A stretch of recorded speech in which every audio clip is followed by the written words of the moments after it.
Our real estate market here in Durham region froze up during December as sales and new listings both saw a large month-over-month decline. Even though the market slowing down is to be expected at this time of the year, it still has an impact on our inventory levels and what state our market is in as we enter the new year. So in this video, we're going to take a deeper look into what's actually happening in our local real estate market and how this may impact you as a buyer or seller in the near future. My name is Jessie McClellan and I'm a realtor here in Oshawa, Ontario with the Lisa Abbott team. If you want to stay up to date on everything happening in our real estate market, especially here in Durham region, then subscribe to the channel. And if you have any questions about buying or selling a home in or around Durham region, you can book a call with me at a time that works best for you using the link in the description. Looking at the stats month over month, there's going to be a lot of red. New listings down nearly 60%, sales down 45%, and that brought our active listings down 31% as well. But we see activity slow down every year in December. That's not out of the ordinary when we look at previous years, so I'm not going to focus too much on those numbers. I'm more interested in what state our market is in as we enter the new year.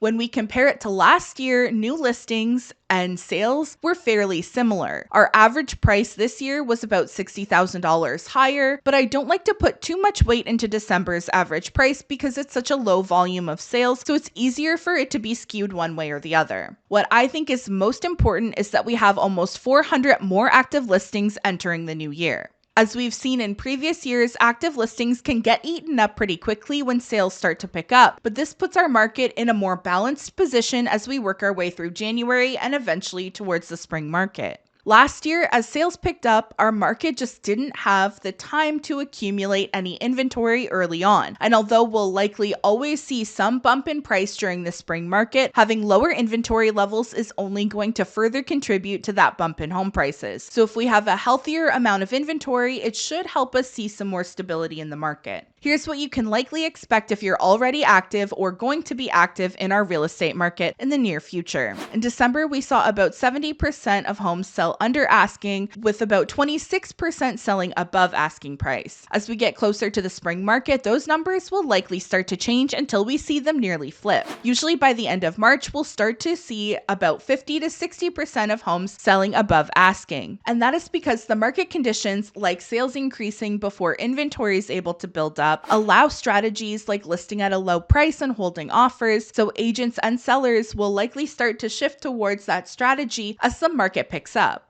If you're buying, you're likely going to start to notice that strategy becoming more common in February and especially March. Just because a home is listed low, however, does not mean that you should avoid it, but it does mean that you have to be aware of all comparable sales and that your agent is able to pull the correct information for you so that you can set a limit that you're comfortable with and not go beyond that. You can pay over asking without paying over market value, so just keep that in mind if you do decide to offer on a home that's listed low. And if you're going to be selling, just keep an eye on and talk with your agent about what's selling around you. What strategy are they using? What's working and what's not working for homes similar to yours? You might see an opportunity. If there's a number of homes that are for sale that your home would be competing against, but the list low strategy hadn't picked up in that segment yet, that could be an opportunity for you to get ahead of the curve, list low, and look like the more appealing option to buyers, so you can sell for the right price faster than your competition. Look at all of the information with your agent and determine how to best set your home up for success. The last thing I'd like to take a look at is the active listings by price range. I thought this might help some of you who are considering buying here in Durham region get an idea of what's available in each price range. Under $500,000 is going to be almost exclusively condo apartment options. The odd condo townhome as well, but there's always a reason that something is listed in this price range. It could be a rougher neighborhood, a really small bachelor condo apartment, a condo with insanely high monthly fees, something in very poor condition, or a combination of all of those factors. In the $500,000 to $600,000 range, you'll start to see some more detached options. There's currently 72 listings in this price range and 13 are detached homes.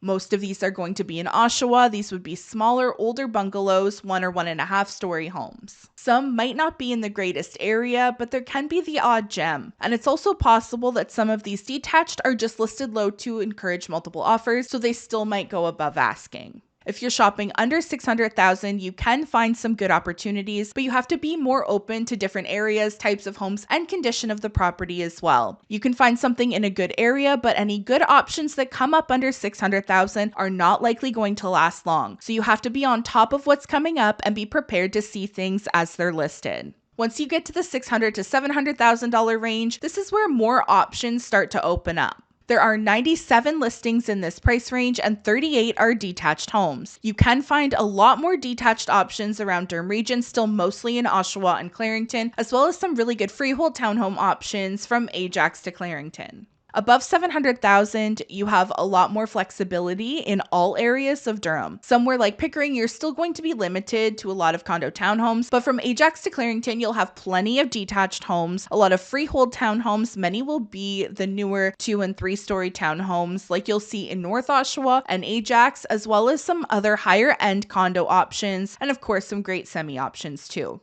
So that's where we sit for inventory levels in Durham region. If you have any questions about what's available in a certain price range, preparing your home to be sold, or just general questions about our market, you can book a call directly with me using the link in the description, and I'll be happy to answer your questions. If you like this video, please give it a thumbs up and subscribe to see more in-depth videos like this one, and of course, turn on notifications. I hope you found this video helpful. Thank you so much for watching until the end, and I'll see you in the next one next week.